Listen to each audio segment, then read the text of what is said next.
الحمد لله رب العالمين ثم الصلاة والسلام على رسول الله صلى الله عليه وسلم وآله وصحبه وسلم تسليما كثيرا. أمسينا على فطرة الإسلام وعلى كلمة الإخلاص وعلى دين نبينا محمد صلى الله عليه وسلم وعلى ملة أبينا إبراهيم حنيفا مسلما وما كان من المشركين. ثم أما بعد، السلام عليكم ورحمة الله وبركاته. tumwebaza Allah subhanahu wa ta'ala. Allah nanyini byengere bitali mu bukendeevu bwonna. Washiwa Allah abuwungezezza nga tukyali balamu. Allahu jalla wa ala atuwadde obulamu ne tusinkanako olwaleero. Tumusaba washiwa Allah akawungezi kana akafule ka mukisa. Tumusaba Allah subhanahu wa ta'ala tumalire obwetaavu bwaffe. Washiwa Allah tumusaba nga tumwegayirira atusiime emirimu gyonna gye tukola era gye tukoledde mu lunaku olwaleero. Usi nafsi wa iyyakum bitaqwa Allah. Baganda bange ab'ebitiibwa abali ku Salaamu TV, nkubiriza omwoyo gwange n'ejjamu okutya Allah subhanahu wa ta'ala. Allah tukubiriza okuteeka mu nkola byatulagira. Taqwa Allah, okutya Allah kitegeeza huwa bifiiri awamirihi, kwe kuteeka mu nkola Allah byakulagira, wajtinabu nawahi, mwana wattu n'okwewala ebyo Allah subhanahu wa ta'ala byakugana n'omubaka Muhammadin sallallahu alayhi wa sallama. Mbaniriza mu programu eno, mbaniriza ku Salaamu TV awalan, thaniyan mbaniriza mu programu eno eya Salaamu Charity ebeera ku ssaawa 3 paka ssaawa 4 okuva ku Monday paka lunaku lwa mukaaga. Baganda nga ab'ebitiibwa mwebale kukola mirimu gya Allah. Sawashiba Allah subhanahu wa ta'ala bakume abawangaze abamalire obwetaavu bwammwe baddu ba Allah. Kiggundu Abubakar Siddiiki akaseera kano washiba Allah asiimye mbeere nga tukwatagana tubeere wamu nammwe biidhinillah. Enda kusaba ensonga 2 ofune ekitabo ne kalamu insha Allah tabaraka wa ta'ala. N'ekyokubiri okwate essimu yo ekubeere kumpi. Essimu ekubeere kumpi nga kuliko akantu biidhinillahi tabaraka wa ta'ala. Baganda nga ab'ebitiibwa insha Allah tabaraka wa ta'ala jalla wa ala tumwebaza Allah subhanahu wa ta'ala atuwadde akawungezi kano gye musaalidde juma. Buli muntu mukulisaayo gye yasaalidde insha Allah. Sawashiba Allah subhanahu wa ta'ala akkirize era abeere nga atumalira obwetaavu bwaffe. Olwaleero biidhinillah nga sina kwanjula musomo, njabasaba okukola emirimu gya Allah. Enamba zaffe zetuyitirako zimanyikiddwa ziri maarufu.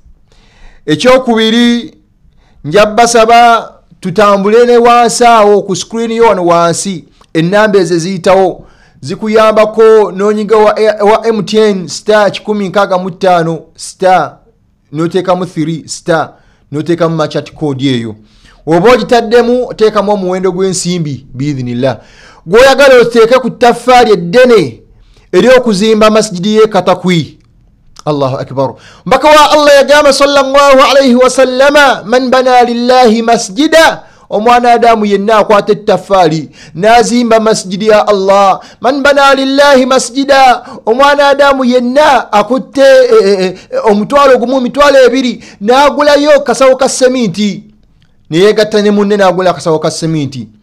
Omwana adamu yenna akwata sente n'agenda n'agula omusenyu. Man bana lillahi masjida, ng'omusenyu ogwo gwaguza kugenda kuzimba nyumba ya Allah. Bana Allahu baitan fil janna, washiba Allah amuzimbire nyumba mu jana. Allah asobola kuzimbira mu nyumba mu jana n'ogenda muliro? Tekisoboka. Omwana adamu kuno ku nsi asobola okuwangaala ensi yonna nga yahe ebizibu bimukakonga bubaka nga talina wadde nakayumba kasulamu, naye gwekola mirimu gya Allah subhanahu wa ta'ala, olabe wagenda okubeera nga akwanguyiriza obulamu.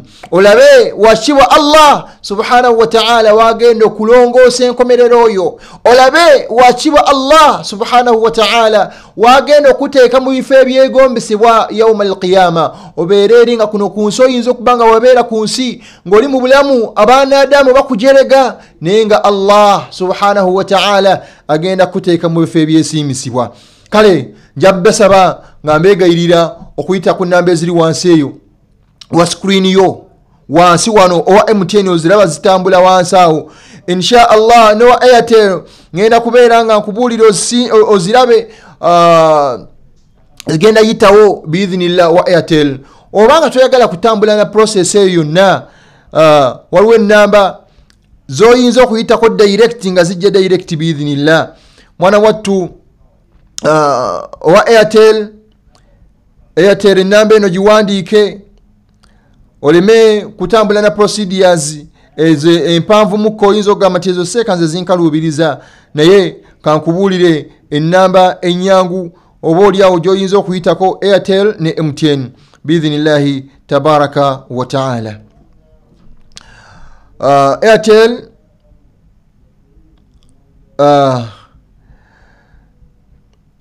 insha Allah baduba Allah bebitibwa tubebaza omulimu wallahi gwe mukola mulimu gwa ttendo sawashiba Allah subhanahu wa ta'ala abawo bulungi ku nsi kuno ne ku nkomerero washiba Allah subhanahu wa ta'ala tumwegayirira aberenga abamalira obwetaavu bwammwe wallahi mukola emirimu gya Allah amajja gegamu agaddiringana buli kaseera ne gaddiringana abaana adamu nga wallahi obalaba bakola emirimu gwa Allah subhanahu wa ta'ala. Inambe ezo ngenda zifuna biidhnillah ndashika nfunzikawo. Man bana lillahi masjida, gwazimba muzikiti gwa Allah osirike, Allah muzimbire nyumba osirike nga abaddu ba Allah bagenda kusaliramu. Allahu akbar. Tunulira hadithi ya Abi Hurairah radhiyallahu anhu sinanno kwanjula musomo gwe tugenda laba ko lwaleero naye njagadde tutandikirawo insha Allah. Ombaka wa Allah basahaba bajja jari Abi Hurairah ne banne ne bagamba ti dhahaba ahlu ad-duthul bil ujuri, bannanyini mpeera bannanyini kola mirimu mirungi naddala abagagga batumazeeko emirimu batumazeeko empeera zonna. Yusalluna kama nusalli, basalanga we tusala essala yennyini basadde subuhi ne basala dhuhuri ne basala asiri ne basala magaribi abagagga ne basala na ishai essala ze tusala fa abavu nabo ze basala. Wayasumuna kama nasumu, ne basiba omwezi gwa Ramadhani ne basiba ennaku eza sunna olw'Mande n'olwokuna ne basiba ennaku enjeru ayyamul bidh ne basiba ennaku za nabbi Dawuda nga sibako olwaleero olundako nasibulukuka. Oyasumuna kama nasumu, basibanga wetusiba nekibalina ekyenkizo. Oyatasaddaquna bifuduli amwalihim, bakwatamu ebyo Allah byabagabiridde mu maali yaabwe Allah gyabawadde ne basaddaka. Naye ate ffe abaavu tetulina ssente za kusaddaka. Muganda wange ow'ekitiibwa andaba ku Salamu TV waliwo emirimu Allah subhanahu wa ta'ala, muganda wange Allah subhanahu wa ta'ala jatuleetera ng'omwana Adamu we yeekwatako n'agwekwatako n'agukolerako agenda sinkana obulungi mu maaso ga Allah nga bulungi. Mu mirimu egyo kwe kuzimbira Allah subhanahu wa ta'ala ennyumba mu jjana, kwe kuzimbira Allah subhanahu wa ta'ala ennyumba ku nsi nga gwe muzikiti. Man bana lillahi masjida, omuntu yenna azimba ennyumba ku nsi nazizimba nga azimbye kulwa Allah, nazimba omuzikiti gwa Allah, masjidi katakwi yetwagala okuzimba Salamu Charity biidhnillah. Bana Allahu baitan fil janna, wallahi Allah muzimbire ennyumba mu jjana. Abaddu bazimba emizikiti wallahi naguyimiriramu ye bwomu. Waliwo omuzikiti gulina kifumaawo haji yaguyimirira bwomu naye nga wallahi wogutunulira goleka guli mbulumbi nga bubiri naye nga haji ogu yagamba omuntu yenna jasoba n'akabuloka mukamuddize, omuntu yenna jasoba n'akasawo ka sementi mukamuddize, omuntu yenna jasoba ne girasi mugimuwe. Guno omuzikiti yenza alina okuguyimirira ku nzekka. Naye tubanga Salamu TV ekuleetedde chance ng'osobola okwegatta ne banno muganda wange ow'ekitiibwa n'okwata omutwalo 5 nga Hajati Hadija kyeyune bw'akoze n'akwata omutwalo n'agamba nti omutwalo ogwo ne muganda wange omulala waguleeta n'omulala waguleeta ne giwela emitwalo 3 tusobola okugula akasawo ka sementi. Nga Fatuma Nakasi wakoze, nga Nuriyat Nakayiza barakallahu fik, Sauda Nacha nga bwakoze naye.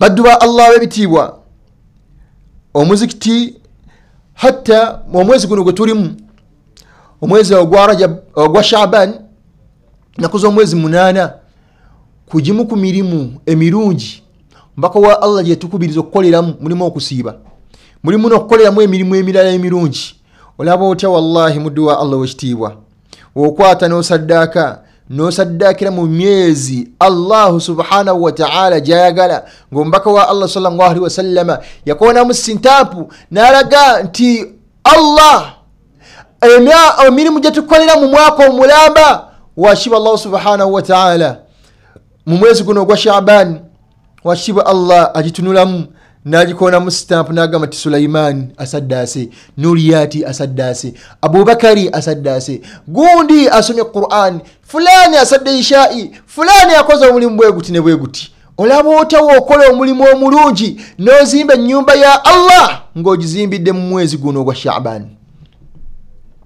newofunira obulungi obufanagana ko bwebutyo baduba Allah bebitibwa olwaleero insha Allah tabaraka wa ta'ala tugenda tunulira aya ya Allah subhanahu wa ta'ala eri mu suratu An'am aya ya 9 ayina Qur'ani jibikule biidhnillah tambulirwa mu finna aya ya 9 aya ya 9 biidhnillah suratu An'am aya 9 washiba Allah subhanahu wa ta'ala aya eno eyogera kuki aya eno eyogera ku mwana Adam al-isti'dad li yawm ar-rahil omwana Adam okubeera nga yetekera olunaku lwagenda okukwata Allah subhanahu lwagenda okukwata ekkubo agenda eri Allah subhanahu wa ta'ala olunaku al-isti'dad li yawm ar-rahil omwana Adamu olunaku luyetekera nalwo ng'agenda mu maaso ga Allah subhanahu wa ta'ala aya eno wakiba Allah subhanahu wa ta'ala yagamba ti walaqad ji'tumuna furada mazima muzze Allahu akbar walaqad ji'tumuna furada mazima ozze jendi kama khalaqnakum awwala marra ozze jendi ngoli munnamunigina ozze maaso ga Allah ngoli omu abana Adam ne mba mufuiridde mu lyato nga muli banji ne mba mufiiridde mu accident nga bafudde banji ne banga ofiiridde mu muliro ne banga ofidde Allah subhanahu wa ta'ala musinkana bomu bannamunigina kama khalaqnakum awwala marra nga Allah subhanahu wa ta'ala wetutonda omulundi ogwasooka Allahu akbar badduba Allah bebitibwa aya eno zezimu ku ayati omwana Adamu yenna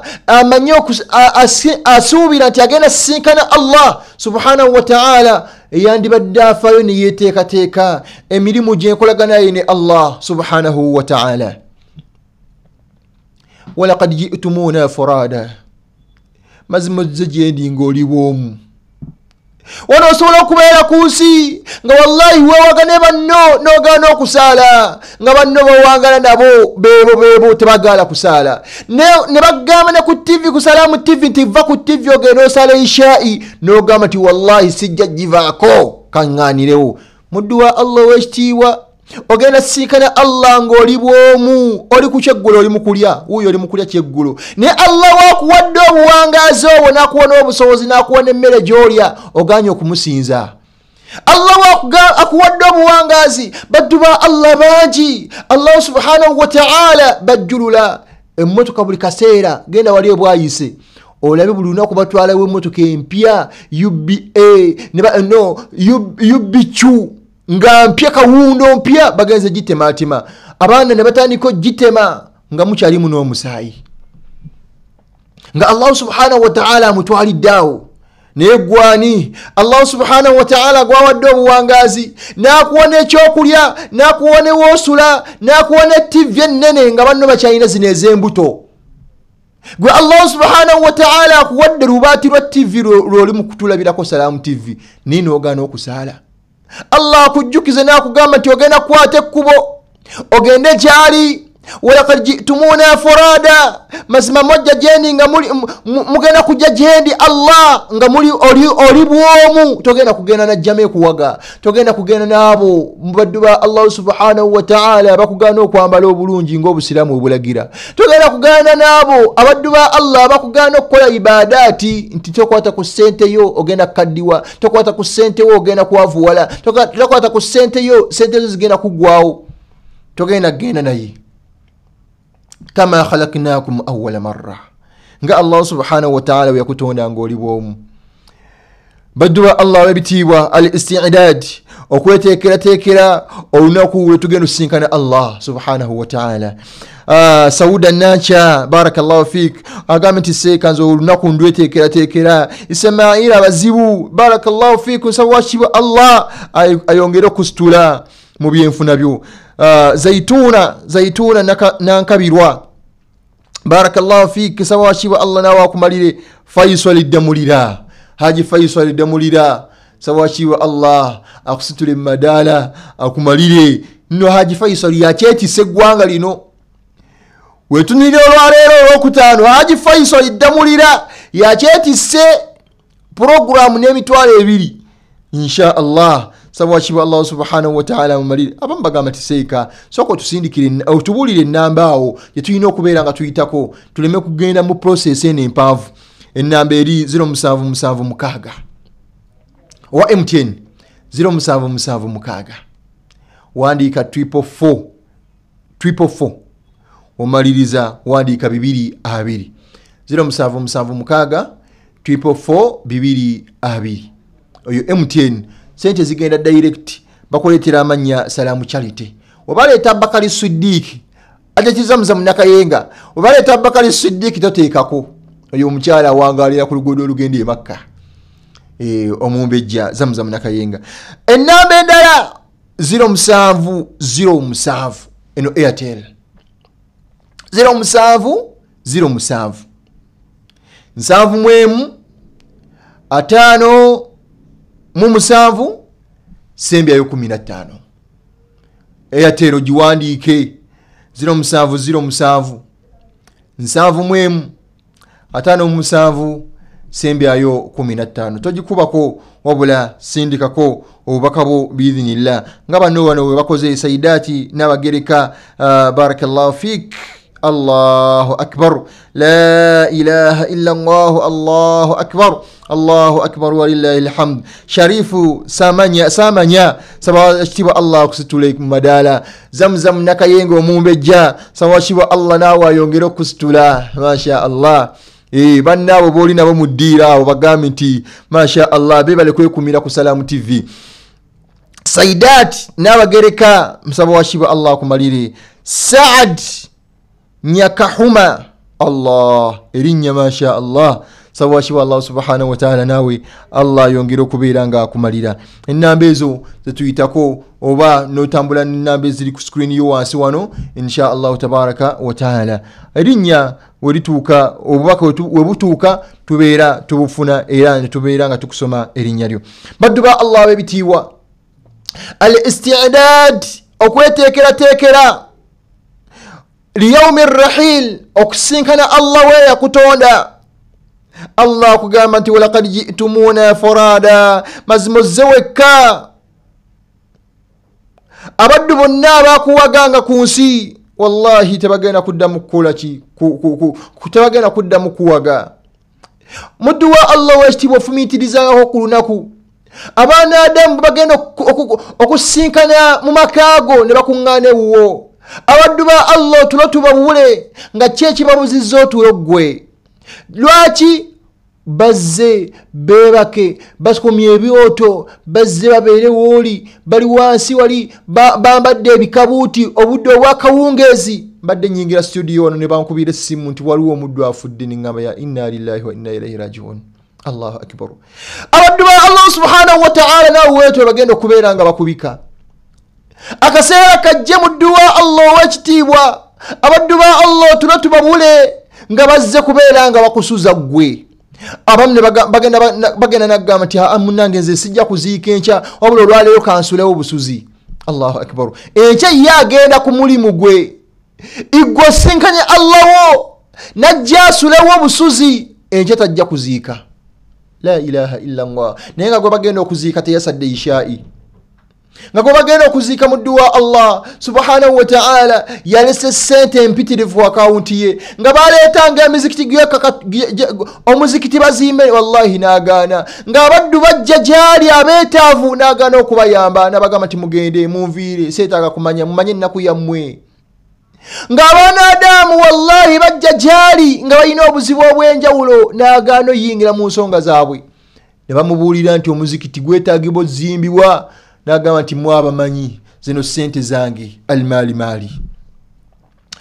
Ombaka wa Allah sallallahu alaihi wasallam yagamba omwana Adamu alaja n'olw'emmaali Allah gyamuwadde nagamba nti almali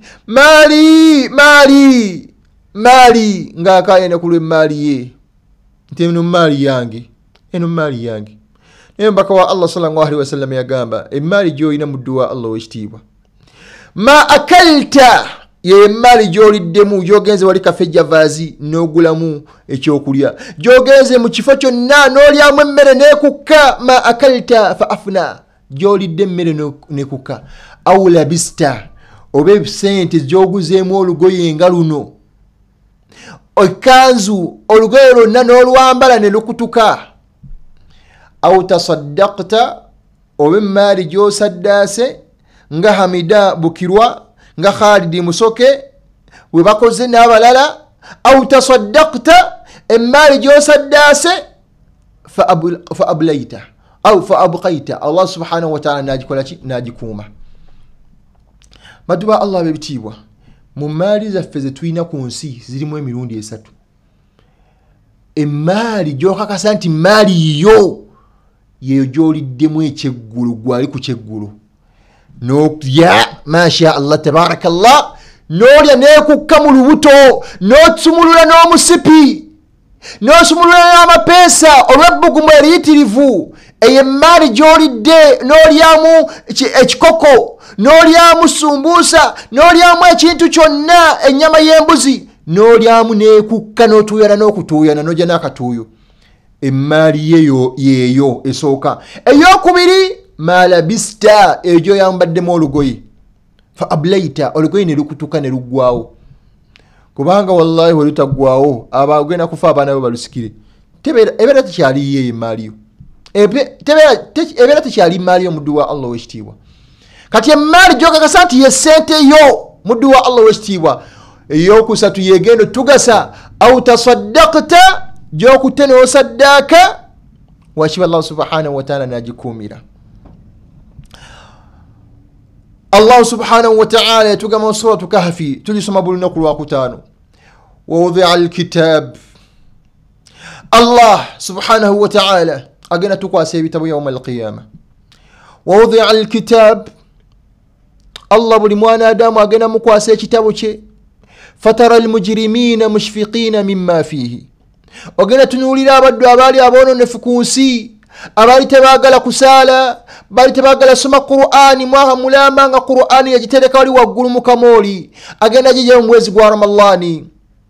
Fatara almujrimina ogenda laba abaddu abaali aboononefu ng'olwaleero abadde mu jjuma ng'enkyateeseteese kubeera ng'ayenda.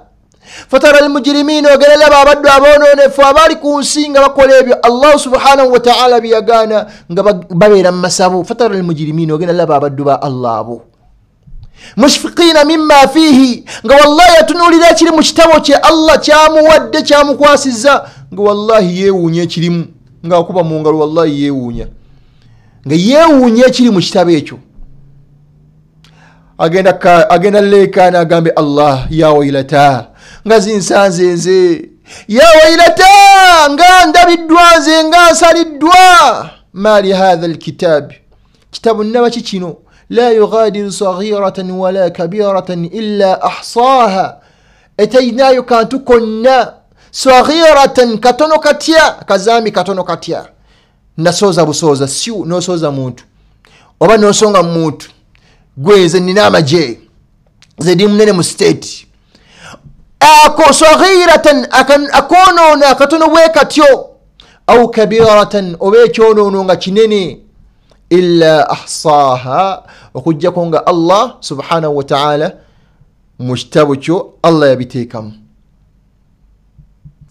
La ilaha illa Allah Muhammadur Rasulullah. Al-isti'dad okweteekerateekera liyawmi ar-rahil olunaku lw'ogenda osinkana Allah. Kullu nafsin dha'iqatul maut, buli mwoyo gwonna gugenda kukomba ku mpeka y'okufa. Buti Allah subhanahu wa ta'ala lwagenda kutwala akutwalire mu bwenzi. Allah agenda kutwala nga oganya okusaala eswala. Allah agenda kutwala nga akaunti yo kuliko sente empitirivu zifiireyo ababanka bazitwale nga bagamba nga saddaaka eri omuzikiti n'ogaana. Allah agenda kutwala omwana Adamu.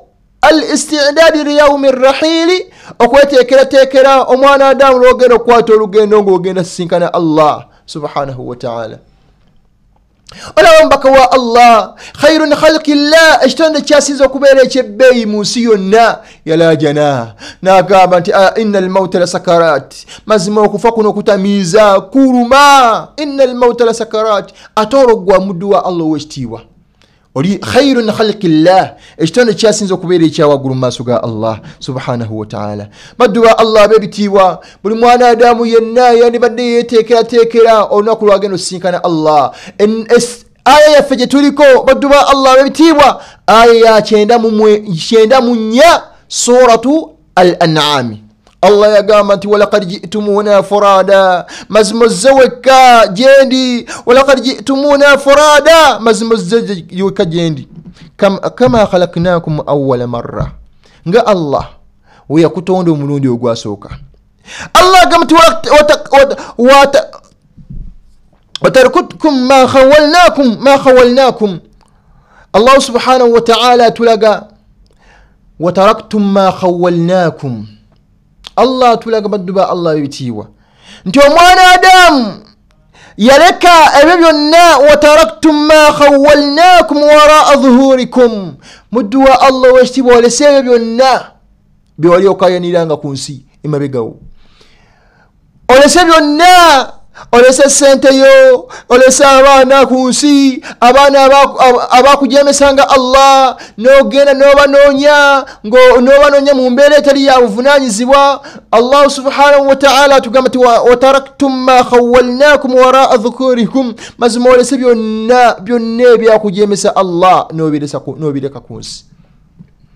Emmotoka nnyingi ozirese ku nsi, amayumba mangi ogalese ku nsi, naye nga toyinayo nnyumba gye weezimbidde mu maaso ga Allah subhanahu wa ta'ala. Allahu akbar. Wama nara ma'akum shufa'a'ukum, Allah agamba abaddu abaali ku nsi kuno nga yeetwala nti kiwaki abaali balina balooya. Allah mugamba nti wama nara ma'akum shufa'a'ukum, looya wamulekawa, looya wamulekawa nga tozze naye. Alladhina za'amtum annahum fikum shuraka'u, abo bewalowoozanga. Allah agamba baddu ba Allah amujukiza omuddu n'amugamba nti abantu bewasinzanga balubaale wabalesewa, abakujemisanga Allah. La ilaha illa Allah. Wattaqu yawman turja'una fihi ila Allah, tyanyo olunaku lw'olugenda okuddizibwa mu maaso ga Allah. Baddu ba Allah b'ebitiibwa, Zurufa Natukunda saba washiba Allah kusiime, Sumayya Nakakawa saba washiba Allah kusiime, Asmani Mutyaba yakyakulembedde kati asinzeeko 10 kudamulira, Tawfiqi Sebuufu barakallahu fik naye azze masha Allah, Haruna Mugirwa naye atuuse, nsaba washiba Allah subhanahu wa ta'ala akusiime. Insha Allah tugenda yita ku namba za feze ziri ku screen wa Airtel. Insha Allah jikwate oba tayagala kutambula na gundi eyo empanvu 0776 444 222. Katukomewo katono nnyo tovaako.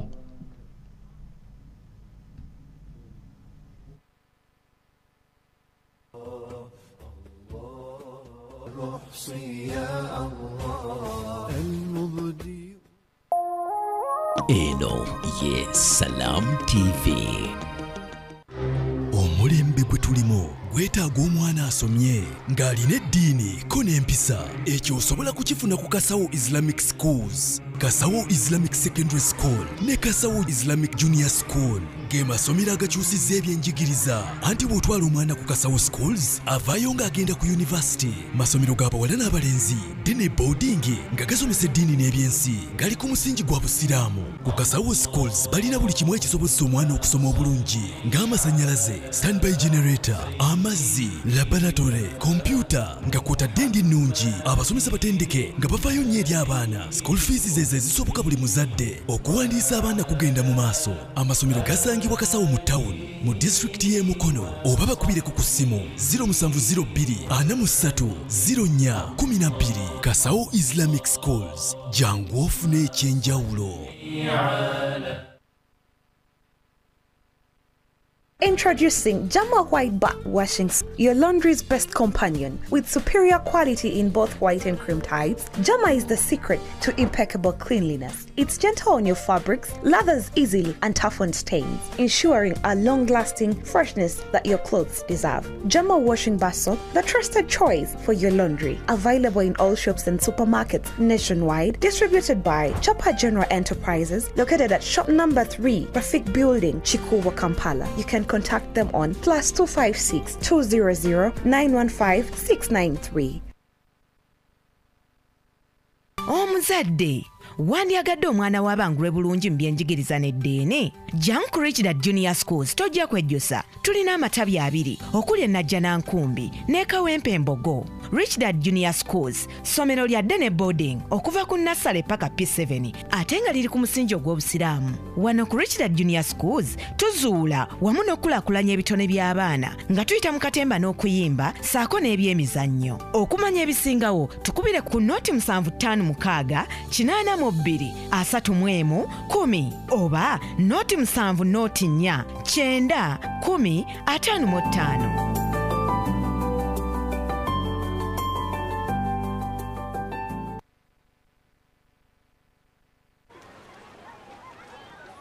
Lillian! Lily flower! Osmosi. Sirabasi y'obulungi. Power bank y'omutima gwange. Kasukali mu mata gange.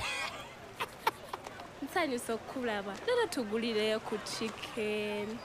No problem. Mulye buli kye mwagala. Nakoze dda order. Meka? 12.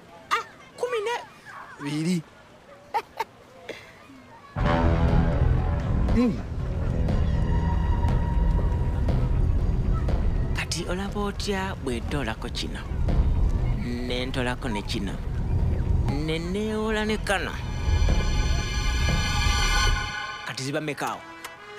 Sente bwe ziba tezikumala teweetawaanya weesootinge ne MTN Momo. Kozesa Momo app oba nyiga start 165*5 oyongereko ne Momo Advance osasule.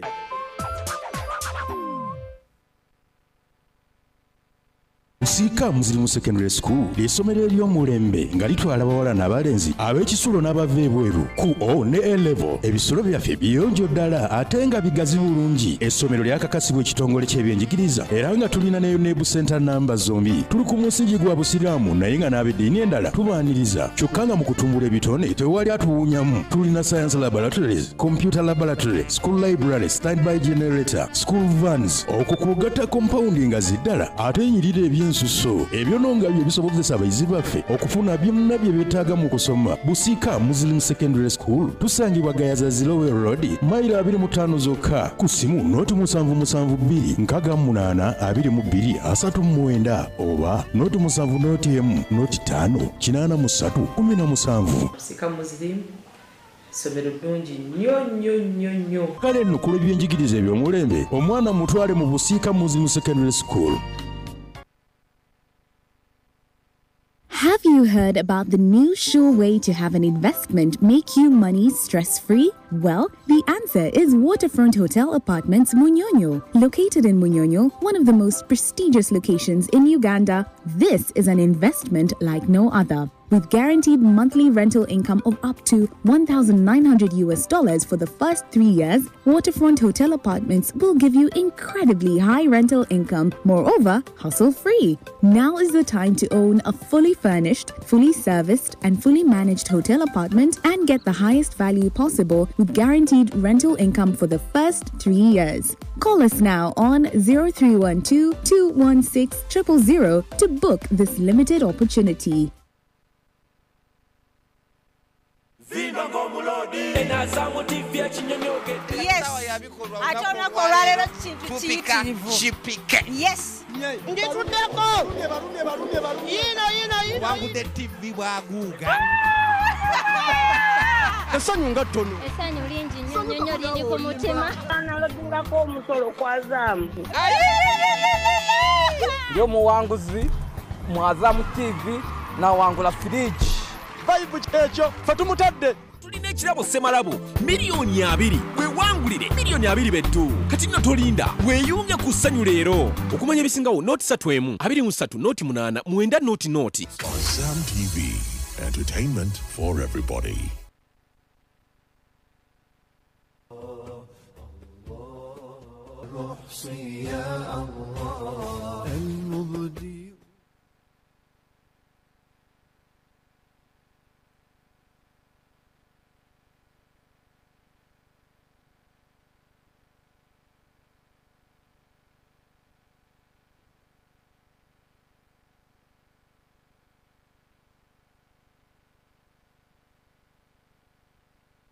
الحمد لله ثم الصلاة والسلام على رسول الله صلى الله عليه وسلم وآله وصحبه وسلم تسليما كثيرا أما بعد بدوا الله بيبتي والسلام عليكم ورحمة الله وبركاته نتي زيمو باتولي لكو ميريمبي جاء الله باغالي زي ميريمبي جاء الله نوكسا سيراكوا الله نيمي كسا جاء الله سبحانه وتعالى بدوا الله بيبتي وتبيبازا okwekuumira ku Salamu TV lubeerera washiba Allah tumusaba abasiimi Allah subhanahu wa ta'ala yekkago tusaba basiima fa abantu tetwina kyekiche tusobola basasula badduba Allah bebitiibwa era tubasukubiriza mukubiriza abalala bonna babeerenga balaba Salamu TV gyolaba n'abantu bo bonna wallahi nga toyina mukwesitaza konna sawashiba Allah subhanahu wa ta'ala ajikuume agitasi abagirwana n'abantu abatali balungi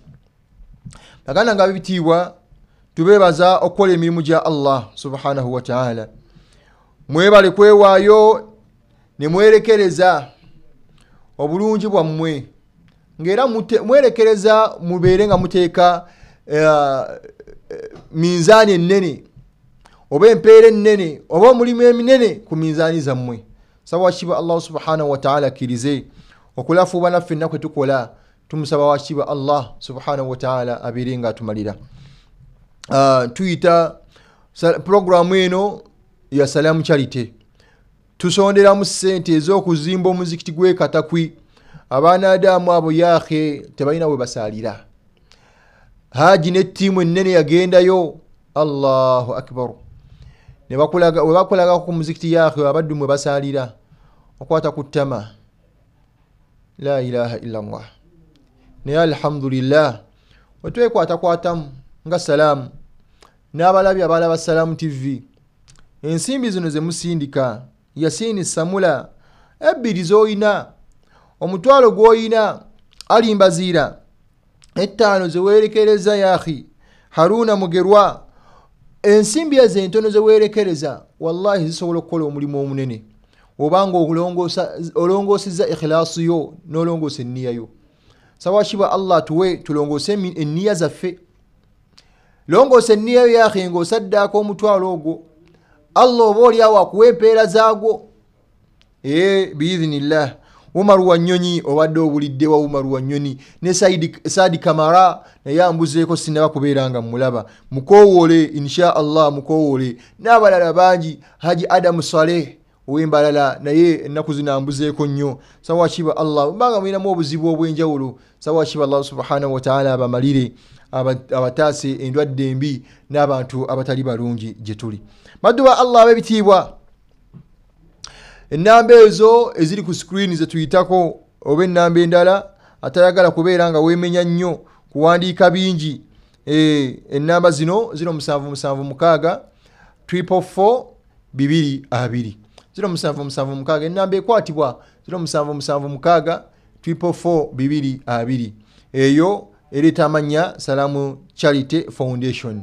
Owa ennamba endala ya Airtel 0707 7 5715 seka mbuno badde opapa kali kanya kan mpola 0707 0707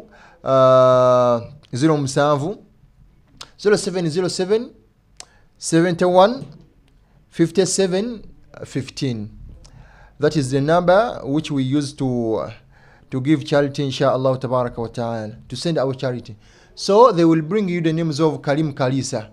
Wabakuletera amanya Bakari Siddiq la tosindika wabula baina kuletera Karim Kalisa ku Airtel ya MTN 0776 444 222 baleta Salamu Charity Foundation biidhnillah obubaka bo bubeera butuukako bulungi nnyo. Sharifu Samanya sawa shiba Allah kumalire. Zamzam Nakayenga, Khalidi Musoke, Hamida Mbukirwa, Zulfa Natukunda, Sumaya Nakakawa, Asmani Mutiaba, Taufiki Sewufu, Harun Mugerwa, Allah, Yasini Samula, Ali Mbazira, Umaru Wanyonyi, Sandra Wadombuzeko, mashallah, Sandra Lake, Munamukisa, mashallah, sawashiwa Allah kumalire. Akunda geko nkulabeko biidhnillahi tabaraka wa ta'ala. Magana ngabe bitiwa tubade ku aya ya feri mu suratun An'am. Suratu An'am sura zezimu ku sura empanvu mu Qur'an eyekitiibwa nga Allah subhanahu wa ta'ala mu aya y'ekyenda mwenya gye tubadde tulabako eyagula Qur'ani eyawano ku Salamu TV y'Oluganda osolo gibikula nolaba aya eyo biidhnillah. Allah yagamba nti walaqad ji'tumuna furada, mazima muzze gyendi muzze bwannamunigina kama khalaqnakum awwala marra, nga Allah subhanahu wa ta'ala weyatutonda olubereberye. Allah yagamba owekitiibwa Allah subhanahu wa ta'ala wataraktum ma khawwalnakum wara'a dhuhurikum, mazima byonna Allah byabawa sente ozirese emabega, abaana obalese emabega, abantu bo bonna balese emabega. Allah wogeze musinkana bwomu, abantu bonna bewalinga okuba n'abekibaalo balese emabega, bewalinga onyo nabo omwengo balese emabega, abaddu bewali ovuma nabo abantu balese emabega. Wataraktum ma khawwalnakum wara'a dhuhurikum, mazima byonna Allah byakuwa byabugagga, sente, ebitabo byonna obirese emabega. Allahu akbar. Wama nara ma'akum shufa'akum, era nga tetulaba abo bewatwalanga bawolereza abo abantu abanadamu kuno ku nsi balina balooya babolereza. Fulani ne wakola omusango gutya agamba nti nina looya, nina amaje, I have them aje. Allahu akbar. Najemera Allah, natta abantu, nayisa abantu obubi, nabeera nga alina akasajja ku mutima kambadde ekinuuka kutenembe n'ensululu ku bbegabega, nga ye omutima gw'alina ogwo abantu buli muntu alina akalungi wallahi awulira bubi, n'abanga abaddu abaagaliza bubi. Allah kugamba nti wataraktum ma khawwalnakum wara'a dhuhurikum, mazima byonna Allah byakuwa birese emabega. Ate n'ekyokubiri wama nara ma'akum shufa'akum, era tetulaba abo bewatwalanga bawolereza abo bajja kutaasa eri Allah obaleseeyo tozze nabo. Allah subhanahu wa ta'ala yongera tujjukiza n'atugamba alladhina za'amtum annahum fikum shuraka. Allah, abo bewalowoozanga nti no bajja kuwolereza mu maaso ga Allah naye obeerabidde emabega tozze nabo olwaleero. Allah agamba nti laqad taqatta'a bainakum, mazima okutuseewo nabo. laqad taqatta'a bainakum mazima byonna Allah byakuwa byabadde ojemera nabyo Allah okutuseewo nabyo ennyumba ye yakkalina ogirese ku nsi togenze nayo mu kabuli. Allah yaleeta ekintu ensi yenna gye tuwangaaliramu etambulira mu mbeera ya kabuli. Byonna byetambuliramu mu nsi biri mu nsonda nnya. Oluggi lw'oggulawo ewakaawo luli mu nsonda nnya. Otambulira mu kabuli lugamba nti ssaawa yonna ogenda mu maaso ga Allah. W'oyingira mu kisenge mw'osula luli mu nsonda za kabuli. Omufalisi ekitanda kye weebakako kiri mu nsonda ya kabuli. Okujjako ebitanda kati waliwo ebitanda ebyetoolovu webiti. Ate ebyo yaki si buli omuntu abiyina bya bbeeyi sente mpitirivu. Naye ekitanda kyosulako muddu wa Allah gwondaba bakugamba nti ssaawa yonna oli mu kwegezaamu mu kabuli yo essuuka ze weebikka. Allah ate gwe omusiraamu wandibadde otegeera nnyo kabuli yaki. Wandibadde otegeera nnyo okufa kubanga essuuka ze weebikka okwata essuuka emu nebeera ng'ogyazeewo ey'okubiri n'ogigatta ne bed cover ne bed cover nebeera kungulu. Essuuka 3 buli nnaku ozeegezaamu ze sanda 3 zezigenda okuzingamu zebagenda okunzingamu. Wova kwogo n'ogenda n'otunuulira piro naye erina ensonda za kabuli yake. Otambula weegeza mu kabuli, otambula weegeza mu kabuli, otambula weegeza mu kabuli. Al-isti'daadi li yawmi ar-rahili yake weeteekereteekera olunaku olwo lw'ogenda oyingira mu kabuli awo. Al-qabr kabuli eyo gye tugenda mu baddu ba Allah ab'ebitiibwa. Omwana Adamu yenna n'agiwona obukawu bwayo. Fama ba'dahu ashad tagenda funa lukalubu lwakuvaawo togenda kuddamu funa bukalubu. Ate omwana Adamu yenna agenda funa obukalubu mu kabuli tagenda kuddamu funa ssanyu ku lunaku lwa nkomerero. Sawa kiba Allah subhanahu wa ta'ala tuyambeko tulongoose. Badwa Allah ebitiibwa Allah tukubiriza n'atugamba nti laqad taqatta'a bainakum mazima okutuseewo nabo abantu bonna be walinga ojoga nabo. Laqad taqatta'a bainakum mazima okutuseewo nabo bonna obaleze ku nsi. Allah w'omusinkanye bw'omu. Badwa Allah ebitiibwa Allah subhanahu wa ta'ala akugamba longoosa hasibu anfusakum qabla an tuhasabu. Abange weepimepimemu butya wagenda osisinkana Allah ng'oli bwotyo. Imam Shafi'i rahimahullah yayogera ebigambo bino byanjawulo nnyo bya kitiibwa naye nga sinababbireeta abaddu bano Muzaffaru Lubanga azze masha Allah ne sirinze ebisatu ebisobola okugulamu bbulooka namba ekatuki bbulooka 2 ekatuki kubanga bbulooka ya 15 bayinza n'okwongezerako olw'okuba nti ogiguze wabweru wa kibuga. Latifa Namagembe naye n'amugoberera n'agamba nti Muzaffaru nze kakubisemu emirundi 2 kangulemu bbulooka zange bbulooka zange 4. Nuriyat Nakayiza akomyewo omulundi ogwokubiri sawa kiba Allah akumalire. Sara Narubega sawa kiba Allah subhanahu wa ta'ala nawe ayongere okubeera nga akumalira obwetaavu bwo. Sawa baddu ba Allah ab'ebitiibwa bakola emirimu gino.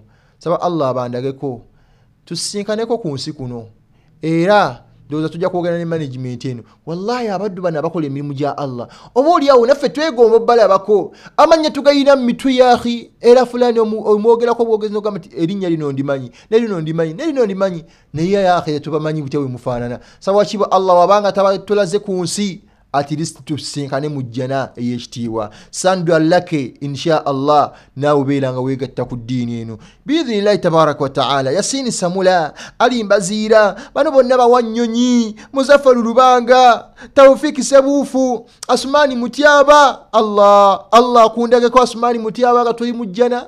Saba wakiba Allah gituwe. Sumayya Nakakawa Zulfa Natukunda Hamida Bukirwa Khalid Musoke Zamzamu Nakayenga namulawako masha Allah mumbejja oyo mumbejja asola ku luguudo olugenda e Makka. Sharif Samanya Abdul Hamid Haji Abdul Mujurwa sawa kiba Allah kumalire.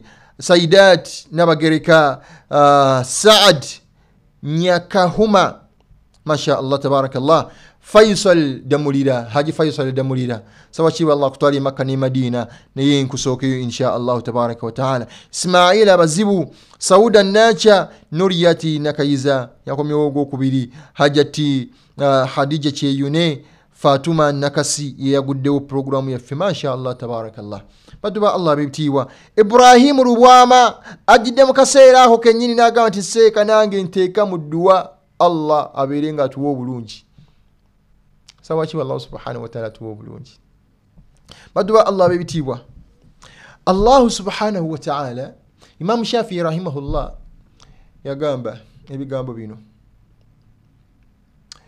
omwana Adam tazawwadu lilladhi la budda minhu tazawwad lilladhi la budda minhu wesibirire entanda eyo ddala nga kyatteeko ino gyesibirira kyavaagamba nti fa innal mauta mazima okufa miqaatu libadi okufa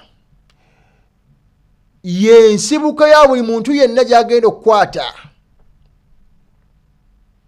watub mimma janaita wa anta hayyan wenenye olwaleero mu ebyo bye wasobya ng'okyali mulamu ab'ebitiibwa abalaba Salamu TV Allah waba kyakuwadde obulamu wenenye olwaleero wallahi bali linsani ala nafsihi basira omuntu yemanyi mu buvuuka we wonna wemanyi yaakhi wemanyi okuseera kwewaseerera ensobi ze wagwamu ng'omuntu watubu mimma janaita wa anta hayyan wenenye olwaleero ng'okyalina chansi y'okwenenya kola emirimu emirungi egya Allah kwasobola osinzira n'akusonyiwa omwana Adamu yatta abantu 99 n'anoonya omulimu gw'ayinza okukola Allah subhanahu wa ta'ala amusonyiwe n'asooka ne yeenenya mu mutima gwe n'agenda eri abawalimu ab'enjawulo ng'abeebuuzaako nti Allah asobola okunsonyiwa nga fulani bambi alafuubana oba oliawo Allah amusonyiwe nawe bw'otyo oyinza okuba oyina ebikolobero bye wali okoze muddu wa Allah watub mimma janaita wa anta hayyan wenenye olwaleero kwebyo byonna bye wasoba nga okyali mulamu wakun mutanabbihan qabla arruqad obeera omuddu omuzuukufu nga tonna batambula tonna kwata kkubo lya sinkana Allah subhanahu wa ta'ala satandam in rahilta bighayri zadin omwana Adamu ogenda kwejjusa wallahi wona sinkana Allah subhanahu wa ta'ala nga toyina ntanda gye weesibiridde otunula mu kakuku koyina yaakhe nga konna kawewuka otunula mirimu gy'oyina Allah gikulagako ng'ogenda kufa Allah akulaga ku mirimu gye wali okoze ng'ogenda kufa mu dduwa Allah wekitiibwa Allah n'akulaga ebintu by'oyiseemu embeera gy'oyiseemu n'akulaga nti oli wamu oyinza okukwata jjana oba oyinza okukwata omuliro sawa kiba Allah subhanahu wa ta'ala tuteeke mu jjanayi satandam in rahilta bighayri zadin omwana Adamu agenda kwejjusa mu kaseera wagenda osinkana Allah subhanahu wa ta'ala nga talina ntanda gye yeesibiridde abaana Adamu bagenda mu hijja ne bagenda mu umura naye nga yaakhe tayinaamu tiyeesibiridde ntanda banne oluvannyuma lw'okukola emikolo gya umura bagenda mu butale okutandika okugula ku ngoye ez'abantu baabwe babaleeteyo buhadaayo obulabo obw'enjawulo nga ye ali mu kwayuuya bwayuuya kubanga teyeesibirira ntanda talina mukandala gwe yasiba satandam in rahilta bighayri zadin yaakho ogenda kwejjusa ng'otuuze mu maaso ga Allah nga toyina mirimu gye wakola mirungi ng'omuzikiti bajja ne baguzimba bagutandika kwoli nga TV obeerako wallahi ne guggwa nga tosaddaaseeko wadde Allahu akbar omwana Adamu agenda kwejjusa watashqa idh yunadika almunadi omwana Adamu agenda kuyaba aggwewo omukowooze waanaamukowola n'agamba ti Sulaiman jangu nsinkani Allah sawa shiba Allah subhanahu wa ta'ala tutwale nga tusimye bodi muwezi sawa Allah kumalire yasini kintu sawa shiba Allah nawa kumalire hakim musira sawa Allah kugaggawaze Yusuf Kizito sawa shiba Allah subhanahu wa ta'ala mwenna yongere okubeeranga bamalire obwetaavu bamwe baduba Allah bitiibwa al-isti'dad li yawm ar-rahil okweteekera olunaku lwe tugenda osinkana Allah waffe yatutonda wallahi wandisinkanya Allah kibi Allah kutwala no mu lunaku lwakutwaliddemu nga tosadde sola ya ishai. Kibi Allah kutwala nga Qur'ani wa mala emyaka 3 emabego gitunula mojisoma. Kibi Allah kutwala fulani nga wallahi oyine zambi lyoli mukola. Kibi Allah kutwala nga oyina sente kwa account naye nga sente ezo n'abantu tebagenda ziganyulwamu nga banka bebagendo zirya bagejje embuto baberenga bakola mu internal affairs. Kibi nnyo mudduwa Allah kutwala nga account yo nejjudde nga tozimbye muzikiti. Kibi Allah kutwala fulani nga abaddu ba Allah subhanahu wa ta'ala banji tebegasiza nawe. Kale baako omulimu gwokola otekewe enteekateekayo wakati wo ne Allah, otekewe alaqa bainaka wa baina Allah, enkolagana wakati wo ne Allah subhanahu wa ta'ala. Oba oliawo Allah wanakutwala asobola okutwala nga akusiimye. Maganda Bakar saba Allah akkirize. Dada Badr sawa kiba Allah akkirize. Janat Namata angambye akakanzo akegombye masha Allah sawa kiba Allah akkirize sadaka yo jo saddasi. Maryam nanyonga sawa kiba Allah kumalire. Janati Namata masha Allah. Maryam nanyonga nsaba wa kiba Allah subhanahu wa ta'ala abamalire obwetaavu wamwe. Haruna Kyeyune tubanga okumyewo omulondi gwa kubiri. Haruna Kyeyune sawa kiba Allah subhanahu wa ta'ala nawe oli abadde Khadija Kyeyune yadi Khadija Kyeyune sawa kiba Allah subhanahu wa ta'ala nawe Haji Haruna Kyeyune Allah kugaggawaze mu bulungi bwe era fenna abeerenga atumalira. Baganda nga bebitiibwa mbajjukiza Salamu TV eina omumanyi wa Salamu. Osobola okujja ne weewandiisa wano ku Media Plaza ku level ey'okubiri ewali Salamu TV reception ne weewandiisa. Oba oliawo osobola okubeera munnamukisa w'omwaka guno n'ogenda ku nnyumba ya Allah. Osobola okubeera munnamukisa w'omwaka guno n'otandika otambuza amagulu 2 nga totambuza gano ga foot shubish wabula ng'otambuza muliro otondamu mukonyi muliro. Osobola okubeera munnamukisa w'omwaka guno fulani n'ova mu bupangisa naawe n'obaako ne poloti eyiyo mu nsi. Osobola okubeera munnamukisa ne weewangulira ebirabo bingi naddala ebyo ebijjogabibwa abaddu bonna abajja okwetaba mumanyi wa Salamu. Jangu weewandiise n'omutwalo gumu bwe guti ku Salamu TV insha Allah. Osobola okubeera munnamukisa n'otwala n'ofuna hijja ku mutwalo gumu n'ofuna hijja.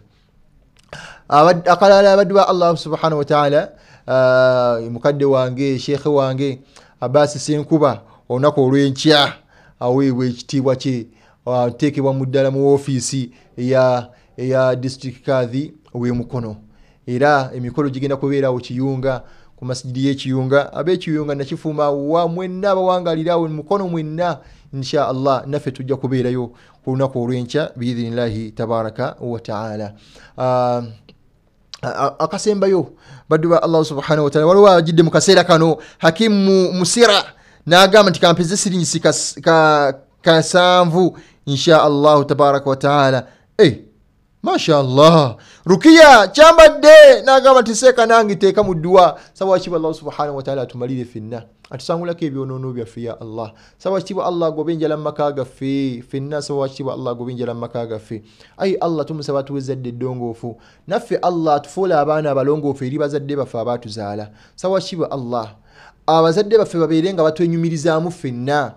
So wachiwa Allah subhanahu wa ta'ala bazadde baffe abatufaako abeerenga bagaziza kabuli zaabwe madda basarihim okutuusa ddala amaaso gaabwe gyegakoma. So wachiwa Allah subhanahu wa ta'ala abatusinkanye mu jjana aleme kubeera nga okufa kwabwe kwawukanira ddala okubeera nga tetugenda kuddamu basinkana. So wachiwa Allah subhanahu wa ta'ala abaddu bonna abatwagaliza obubi abatwagaliza ekkomera abayina ensaalo gye tuli abaddu bonna abatwagaliza akabi. Sawa kiba Allah subhanahu wa ta'ala akabi ke batwagaliza kaleme tutuukako era nabo kaleme kubeera nga kabakosa abeere nga balongoosa emitima gyabwe abaddu abeere nga bawa ebirungi ebyo byennyini bye batwegombako nabo tumusaba wakiba Allah subhanahu wa ta'ala abeere nga bibawa abeere nga bibamalira subhanaka Allahumma wa bihamdika nashhadu an la ilaha illa anta nastaghfiruka wa natubu ilaik wassalamu alaykum wa rahmatullahi wa barakatuh Kigundu Abubakar Siddiq mubeere bulungi temuva ku Salamu TV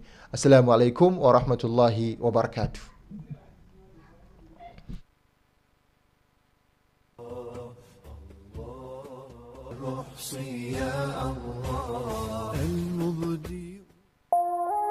Eno ye Salam TV.